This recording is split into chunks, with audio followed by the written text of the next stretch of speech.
Well, here we go. Here you go. Absolutely. Cheers. Cheers. Cheers to one. Cheers to cheers to us all.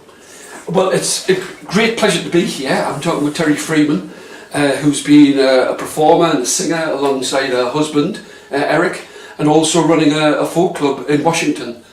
I suppose the first thing that I want to ask you is really, do you have a background within your family of performers? Not performers, no, not really. My dad could play the piano and he was a really good singer, and he and my mum used to sing duets together very nicely, but only in a very amateur way in the house. Nobody ever. And none of my family are particularly musical. All right, so that's quite strange. Yes. And then you decided to start playing. But what kind of music did you listen to? I mean, anything when I was very young. 1920s music, anything, Frank Sinatra, whatever.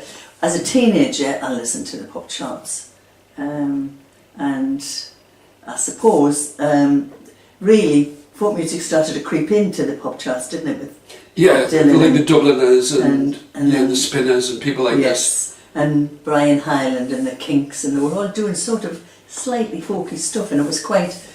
Well, when I was a teenager, it was quite cool to like folk music, but I hadn't really discovered it. Right. And what happened was, Eric and I, as you probably know, were caught when we were very, very young, and we'd fallen out temporarily. And he discovered a folk club in Sunderland at the Grindon Mill. All right. And then he bought a guitar for 2 and 6 from an old friend. Why were all these instruments always 2 and 6? They always cost like $0.50.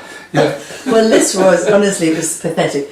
But it was, it had no frets at the top, they'd all worn out. So Eric, being a joiner, took the ones out the bottom, knowing he would never go up the dusty end, and put them in the top, and taught himself to play the guitar with just, a guitar that only had half the frets on. Right. And then by the time we, got back to friends again, he'd gone to the folk club and he taught himself a few songs. So we started to just learn folk songs together, really. Do you think that the fact that when your mum and dad used to sing together, that gave you that impetus towards harmony singing almost? I don't know, maybe it did, because I did sing harmonies, yeah. I've always been able to sing harmonies. I never had to sort of learn how to do it. Mm-hmm. I'm not saying they're always perfect, but it just seems to come naturally to me to sing. Of course, I'm very envious of anybody who sings harmony. Yeah, Eric can't sing harmonies either, although he's a great singer. I reckon that. Maybe it's an ego thing. I always tend to go for the top note, yes, this is me. And Can I'm you in sing charge. it? Yeah, and I'm in charge. Yeah, I did always find that. So my first recollection of seeing the both of you together, you did quite a lot of traditional biased songs.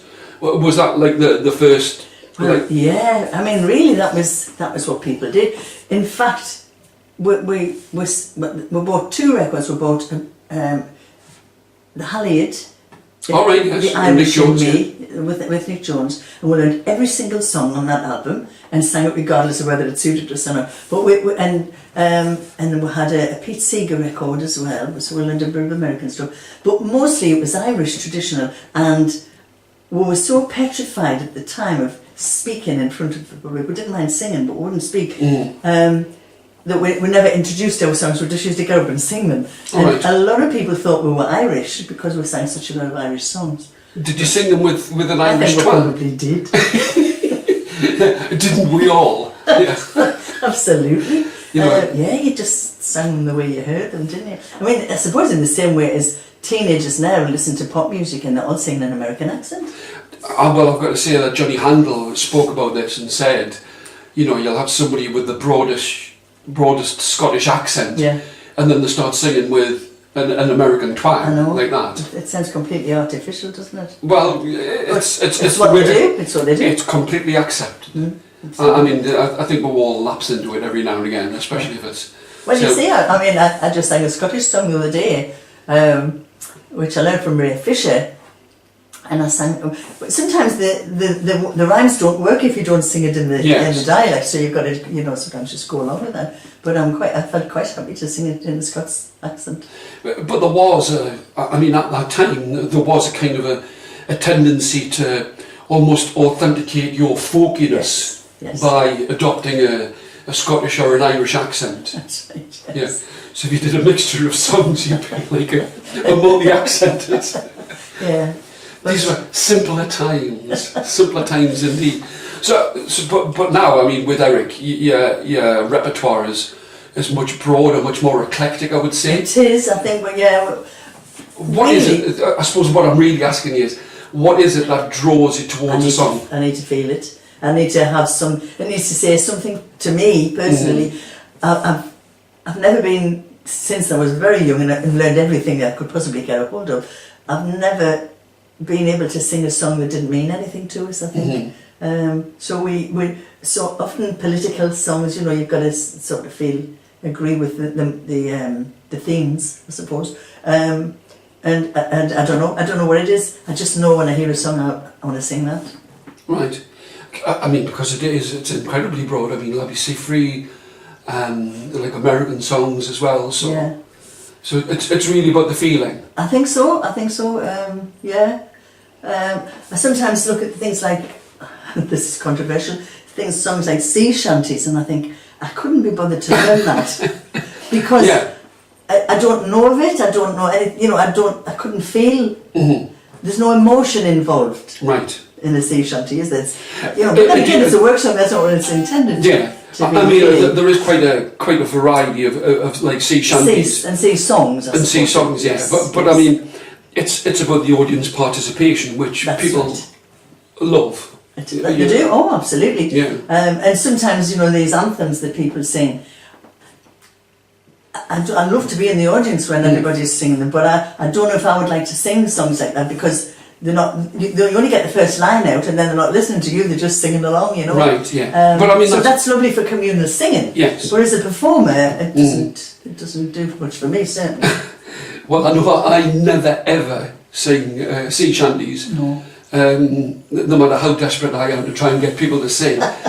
It's mostly because I get seasick on the ferry from North Shields to South Shields, which is a trip of about 7 minutes. You know, so I don't have that kind of affinity. But I appreciate that. I mean, that's one of the things that I was going to ask you about. I mean, you get to see the folk scene from both sides of the fences, really. Yes. I mean, as a performer and as a club organiser. I mean, you started to run the club 40 odd years ago, was it? Yeah, 1974. I think 1974, so 44 years ago. And I mean, how do you feel that's helped you to sort of gauge what's happening within the folk scene? I suppose it has to a great extent, but I don't know whether the folk scene in the northeast is the same as the folk scene down south. I think it's it's always been a much more professional.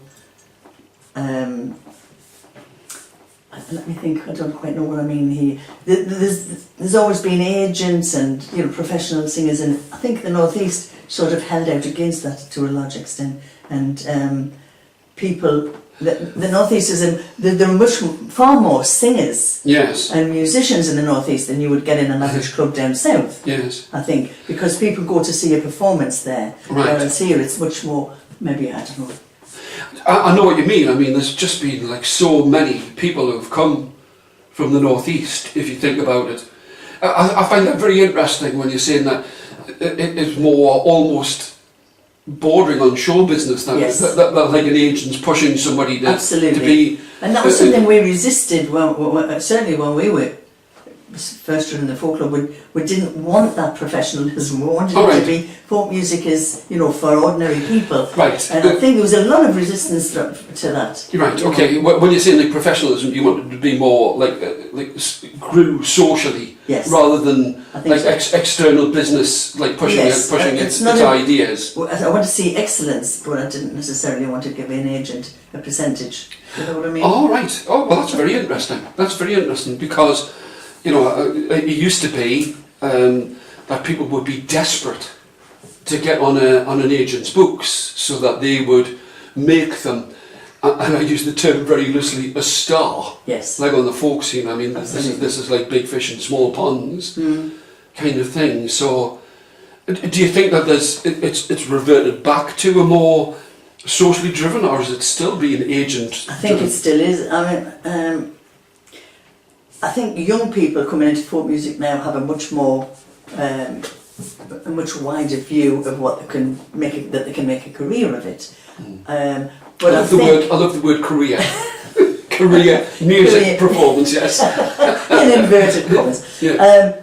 But the old guard here, I think in the northeast, certainly they're all keeping it going. A lot of these afternoon clubs and things, you know, but they're all still at it, and it's very much, you know, let's just enjoy each other's company and sing each other's songs. So there sort of seems to be two aspects to it now. I do understand what you mean. I mean, there are these afternoon get-togethers where the people who are perhaps, say, of an age, yes, let's say, of an age, they are of an age, who, and you would get like maybe 20 to 21 performers. That's right. In a 2.5 hour set, and there's nobody gets up and does like a guest spot. No, it's just everybody sings. I mean, I hosted one at the Central. All right. And there were 21. Well, that's on the Dead. The one that Pigford goes to. Yeah. Which was very fortuitous for me, you know, to see people like this who are all very encouraging, you know. Yeah. But I mean, there's many a folk club who would die to have that many singers on one performance. Absolutely. And you know, some of them. I mean, there's one just down the road in Stanley where they've got 17 or so performers in an afternoon at the White Room. Yeah, that's right. You know, I and haven't been there, but all great. I mean, Jack Burness is like a fabulous singer, and you know, incredibly funny and very scathing. But you know, this is what we've come to. It was another point I'd like to mention is you're talking about like these young singers on the folk scene. There does seem to have been like a bit of a shift from, say, like an old guard where. I remember once I brought out an album and traditional folk music, and somebody said it was very old-fashioned, which really made me laugh because I thought that was the whole idea. You know, it's music that's anywhere up to like 1,000 to 1,800 years old, and they said the folk music was old-fashioned, and I'm like, that's what I was aiming for. You know. Thank you for the compliment. Yeah, thank you very much for the strange compliment. I think what they meant was, it wasn't like the highly polished, produced, you know, never a note wrong kind of thing, which I'm a great believer in, that it should sound like a human being. Oh, absolutely. You know, and if you have to cough in the middle of a song, then you clear your throat, you know, that's just how it is. You know, have a second try, if you can't get rid of that, then that's the one you use. You know, the John Cale thing. If you've had 4 takes, that's it. Yes, you know, that's stop. quite enough. Yeah, that's quite enough. Everybody's sick of it. That's the best you can do. That's it. But it's not meant to be, you know, like Woodstock on a. Well, that's the appeal of it for me, that it's accessible to everybody, and you know, everybody can do it in their own little way. Yes. And you, as I said before, I sort of strive to achieve excellence. Very rarely achieve it, and excellence is great. And you know, we all have our own favourite performers. I say, that's just perfection. But it doesn't matter if you're not perfect, and there are grades of it all the way up to the top. Really, we're going to be very careful that we don't wind up sounding like our kids. As long as you've done your best. Do you know what I mean? Yeah. Yes. But you know. This thing about getting back to what you said about young people, though, I think it is different because when we first went, I mean, the folk clubs were blooming when I was a teenager, really.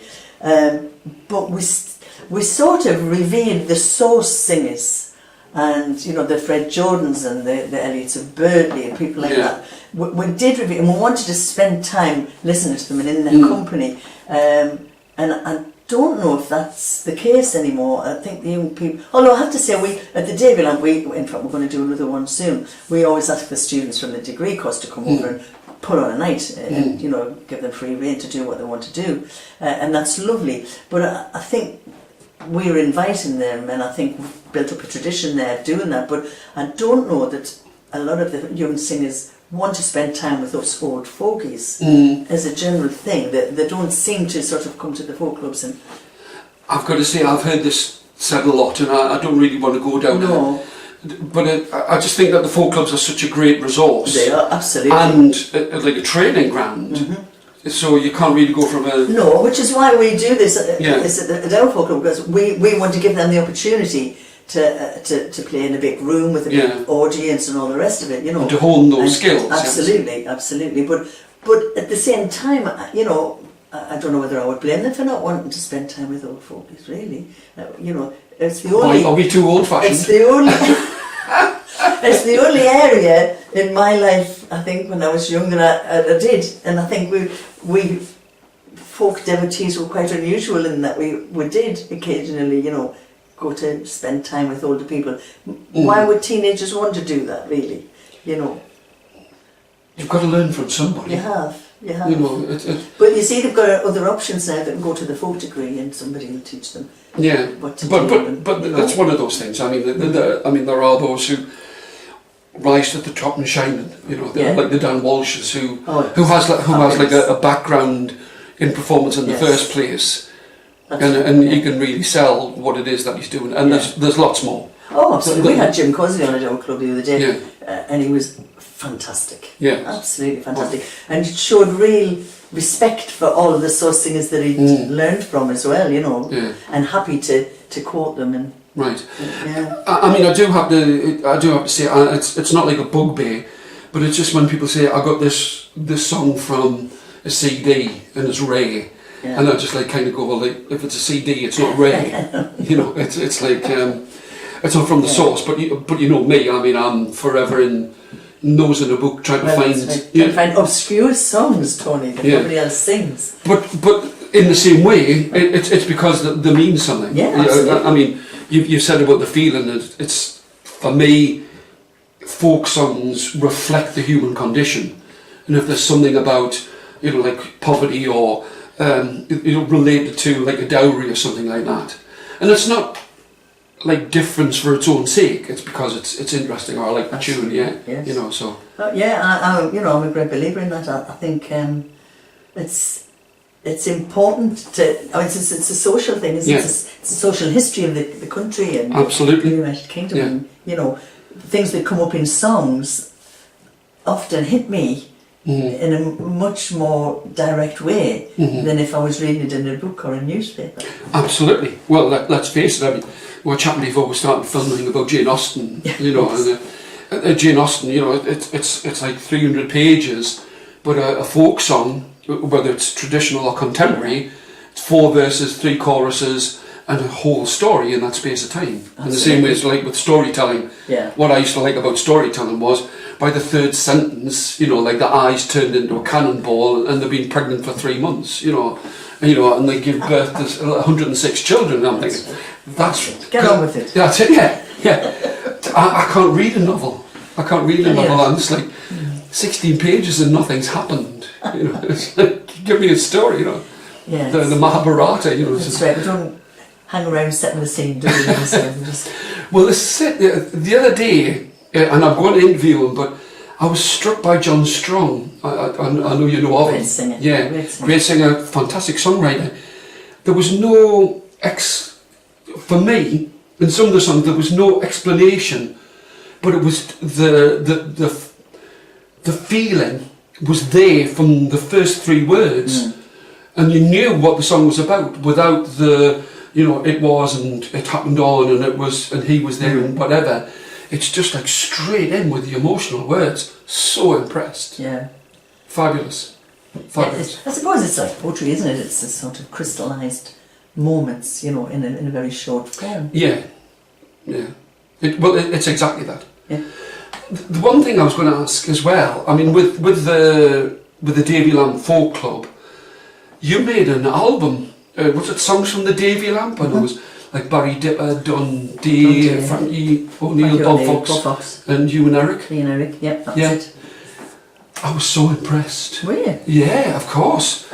I mean, making an album at that time was like such a big deal. How did that come about? I mean, it came about. Well, I don't know whose idea it was. I think it might have been Dundee's idea. But anyway, at the time I was working in the Arts Centre. I was the administrator there, and it was 1976. And Which month? I don't know. I find that very hard to believe that you didn't know. There was, it was probably June 1976. Good. There was a lot of things going on in the town because it was the bicentenary of American independence. All right.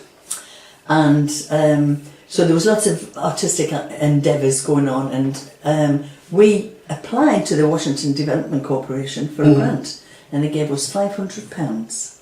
Wow. In 76, that was not an absolutely, inconsiderable amount. Absolutely. So, so we went through to Rubber Records, Impulse Studios in Walls End, and Jeff Hislop recorded it for us. And we could only afford one day in the studio, so they were all first takes. And all the better for it. yeah, and then Barry Dippin knew Bob Ollie, who was the local artist, you know, Yeah. and he did the cover for us. He painted the caricatures on the cover. And who did the photograph at the back? Because you were all That looking was very mean and moody. I know, yes. I hadn't changed, you'll notice. Oh, absolutely, Hadn't changed at all. neither have I, yes. Yeah. I still look like that brick wall at the back. It was a chap called Howard Oley, who I didn't know. I think he was Dundee's pal, and he took a series of photographs. And then I seem to remember we sold it for $1.11 or something like that, a copy. But we got 500 copies for our 500 quid. Yeah. And I recently saw, well, not comparatively recently, saw it advertised on eBay for about 300 quid. Wow. I don't suppose anybody was daft enough to buy it. Oh, the best I could see was like 75 quid. I wasn't sort of envious at all until I heard the £300. Yeah. Because an Iona album, guess how much an Iona album goes Come on, for? how it? $63. $63, wow. That's excellent.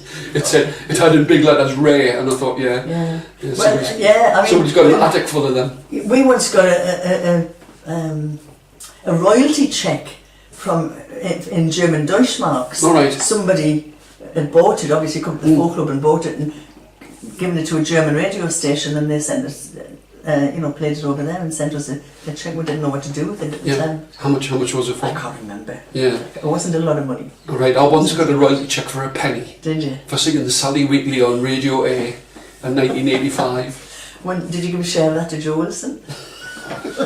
I dug him up. Oh man, Joe man.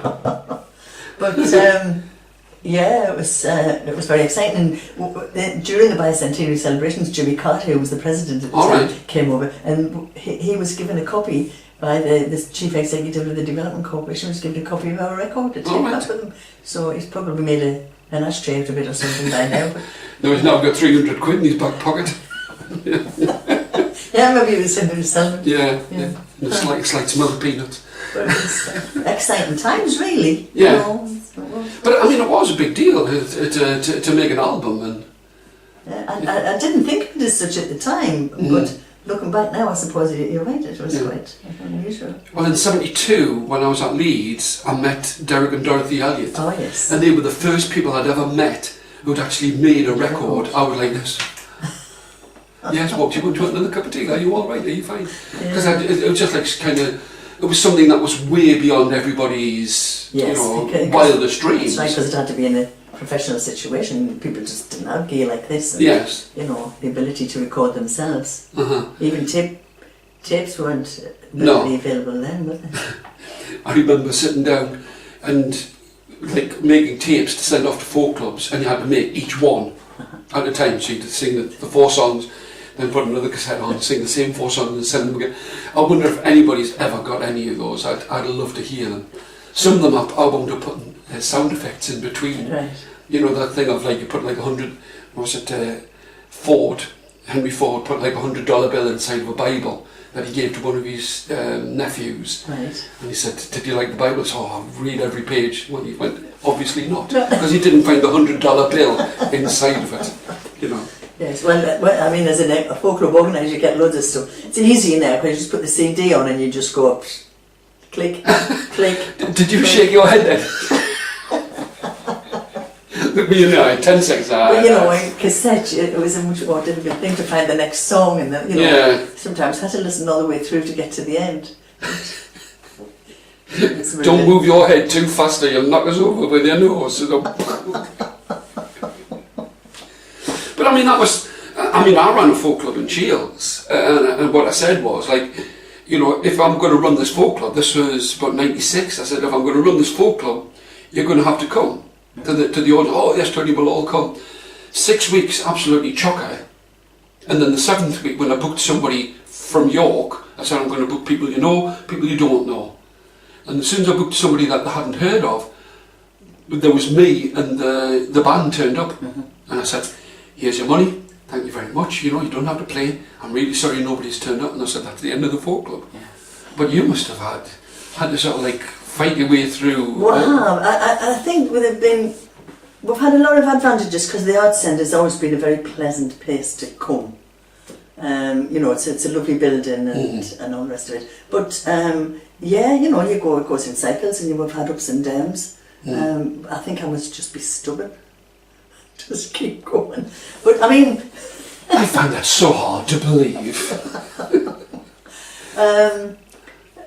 It's difficult because you sometimes got with people you don't like as well, just because the audience asks for the people. And so we've tried to be a sort of benign dictatorship in many ways. Well, you have to do it in that way. I mean, that's the... you can't run a thing by committee because it just doesn't work. Yeah, I've got a friend of mine who's sort of like had enough of the committee, you know, so it's a shame, you know, and you'd like to do it, but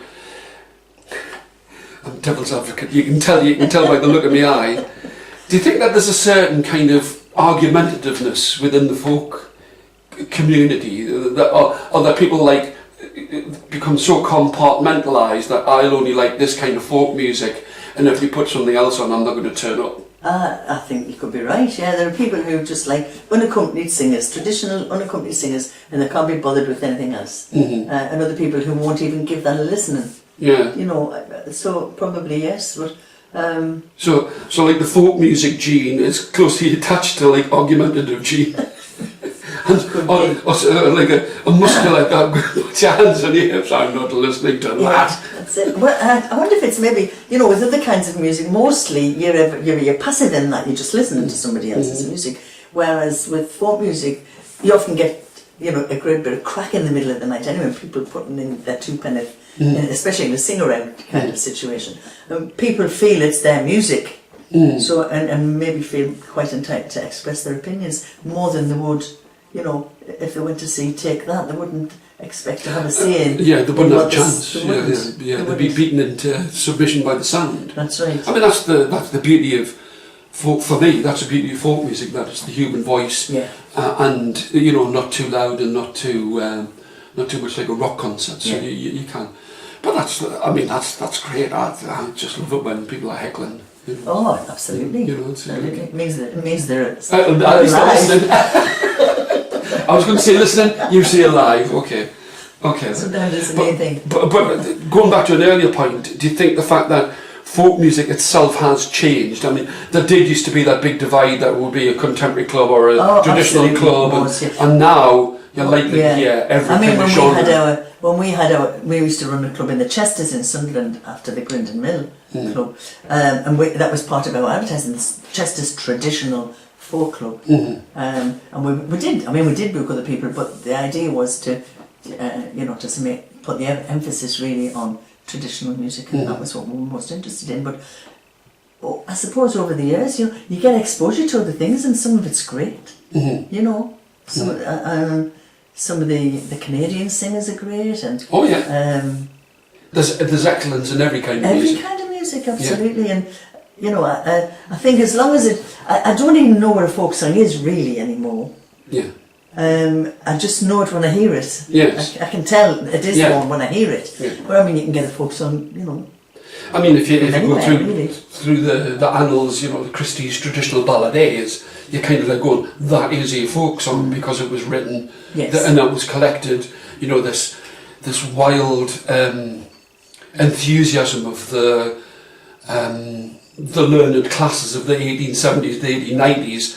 All these like unrefined, uneducated people can sing songs and remember, and that have like strong emotional contents. Yes. You know, so you can say that's like an old folk song, but with people writing their own songs, it's only because people know who it is. That's the only thing that's changed.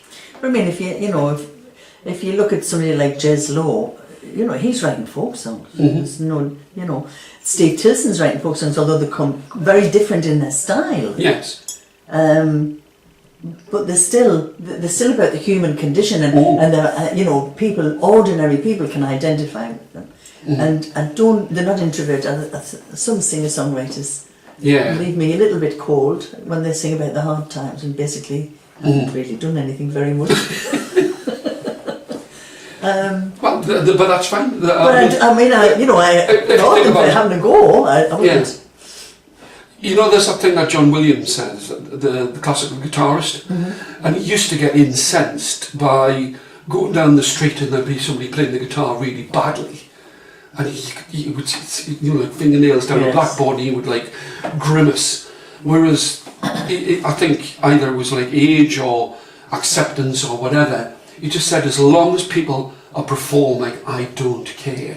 I'm just glad that people are doing it. So it's back to something, at least they're living. Absolutely. Well, yes, and I mean, especially in modern times, we need to encourage it because they're not learning at school anymore. There's no music education at school, so really folk clubs and places like that, open mic nights and the likes, are only places where people can have a go. And you mentioned Ed Pickford, just talked about you don't care if it's bad.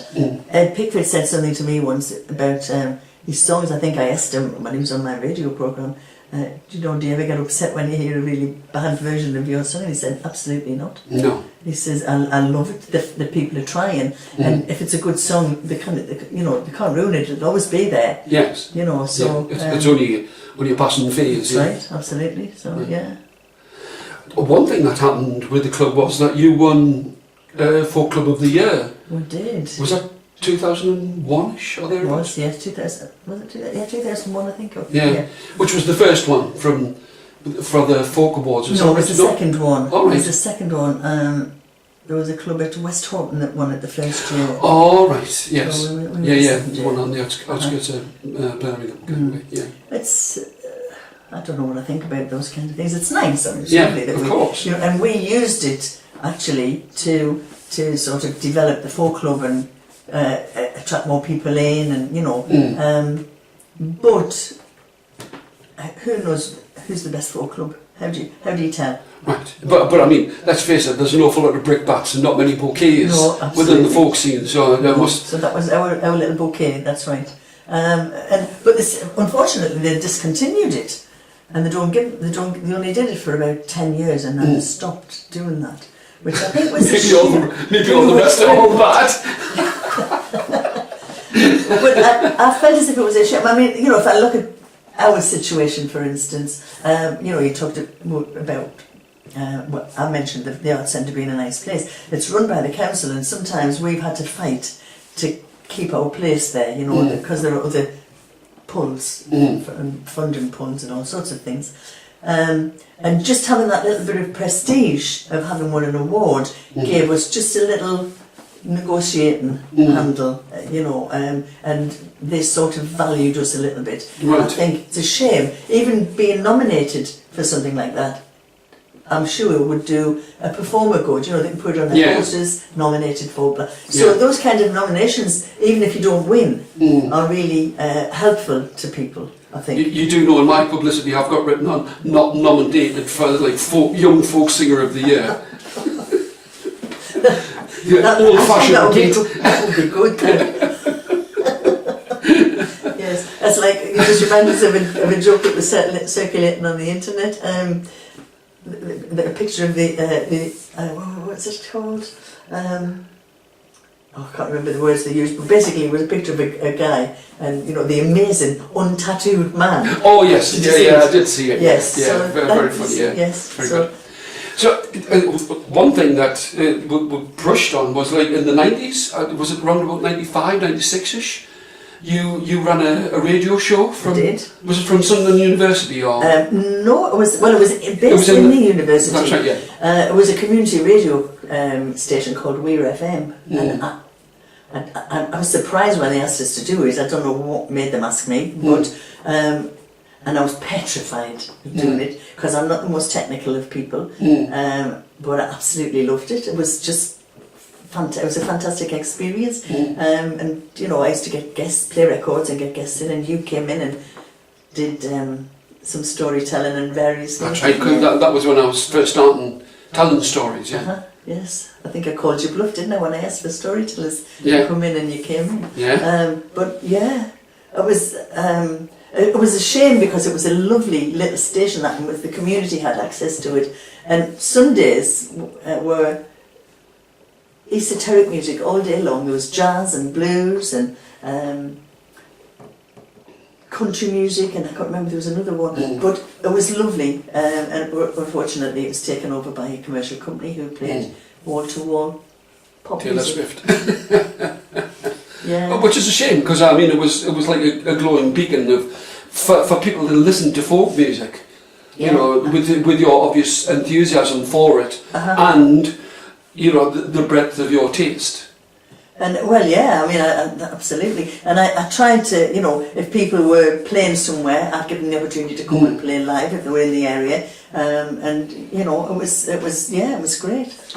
Not enough of it, unfortunately. Yeah. And one of the things, I mean, going back to the club, was you ran on a Saturday night. So it's like in Scotland, you could do a month of Sundays. Because all the clubs seem to be on like a Sunday night. Right. But you know, so you go into Scotland for Sunday and then you have to do a week's worth and go back to Scotland for a Sunday. Yes. So I think Saturday night was quite an unusual night. It was, and I think again it was probably the arts centre that enabled that, because most pubs here are busy anyway on a Saturday. Should find it difficult to get somebody to let you have a room on a Saturday night because they don't need the extra custom.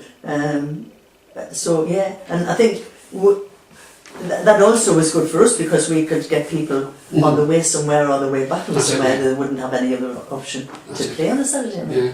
So the agent would say like, well, only let them play, and you say, oh well, maybe not. I've got lots of people who's already booked for that night. Yeah, anybody who could. Well, it's been absolutely fantastic. Sort of chatting with you. It's just brilliant. It's sort of so funny and informative. But the last thing I'd like to finish with is it's very easy to lampoon folk music. It seems to be something that people have a stereotypical idea of it. Yeah. How would you encourage somebody to listen to folk music? I don't know. It's a funny thing, you know. I mentioned that Eric and I started together. I walked into the Grindon Mill Folk Club and I felt at home, and I never looked back, and I lost interest in pop music, I lost interest in any other kind of music because it just spoke to me. I went and I saw a live performance and people were singing about things that I cared about, and I think I could only say go and try it, go and sample it, and from the point of view of performers, keep on singing songs that people can identify with, because they can hear, you know, mindless trivia anywhere, but I think most people, if they hear a good folk song, will appreciate it. Even they might say it's not really my thing, but and you'd get a positive response. But I don't know. I mean, we are very keen to get young people involved, so we do encourage that. I don't know. I mean, have you got a solution? Oh, I don't think anybody's got a solution. No. Just don't take any notice of the rumours. Yes. Experience it for yourself. Experience it, that's exactly. And at least then you'll know exactly what it is that you don't like about it. But rather than this self-perpetuating myth that it's in the ear. That's right, and orange jumpers and things. I mean, people should give up on that because it's never been that really. No. Well, for the Clancy Brothers and Tommy Makeham, yes. That was it. But they were fabulous musicians. Yes, they were, and worth listening to. Absolutely. Great songs that were written, and great enthusiasm. Yeah, and it's much easier now to be a performer yourself, and I think that aspect of it, is encouraging for people if they think, actually, I think I could have to try it. That I mean, getting material was quite difficult for us. Like I said, I had Nick Jones's album, and we just learned everything. We were hungry for songs. I can remember sending away a postal order to the communist bookshop in London. I know. So you heard it here first. And I bought a little book called Walton's Treasury of Irish Songs. Oh yes, yeah. And another one about Irish ballads and recitations. But I can't remember how much, probably 2 and 6. You could buy a guitar for that. You could, and I sent it away, and I had to wait weeks for it to come back. You know. But whereas now it's like that. Certainly straight on the internet, and of course we all made mistakes with the words, learning from records, where you had to keep playing it over and back and back and writing it down. Yeah. I think it's that passion that you've held all, I'm still passionate about it, absolutely. I get emotional listening to a song, I absolutely do, and I don't know if I'm unusual in that, but no. I think most of the people I know feel the same about folk music. It's funny how many people, when I've spoken to them, have said there was one instant that just seemed to change their attitude towards music. You said you walked into the Grindon Arms. I listened to Tim Hart and Matty Pryor on the radio, and Ewan McCall and Peggy Seeger playing Appalachian dulcimer, and I've never heard anything like it. I thought, there's something about this. Shirley Collins, her voice just kind of like struck me right through the middle of my heart. So. And I think there was in the early days, there was like Wally Whiten and Walk Right In. People used to all these programs. Run home to watch that. Yes. But maybe it was because it was new. But there was a sort of a youth subculture then, wasn't it? It was. Something our parents knew nothing about. Yeah, well, there is, that rebellious, and you could go to a club, meet like-minded people, listen to songs, and it was a very social thing. It wasn't so much about the music. Sometimes it was more about who you would meet and like a close-knit group of friends. Well, yes, and in many ways, I think I would say that we've got friends all over the country as a result of that. If you're ever in a difficult situation anywhere, I'm sure you could call, because we've met at festivals and we've had a bit of chat and sung together in the corner and or the folk diaspora. Absolutely. Thank you so much. You're welcome. It's been a pleasure. Fantastic. Yes. Yeah, you look petrified at first. I didn't know what you were going to ask us. Oh yeah, what's the price of fish? 2 and 6.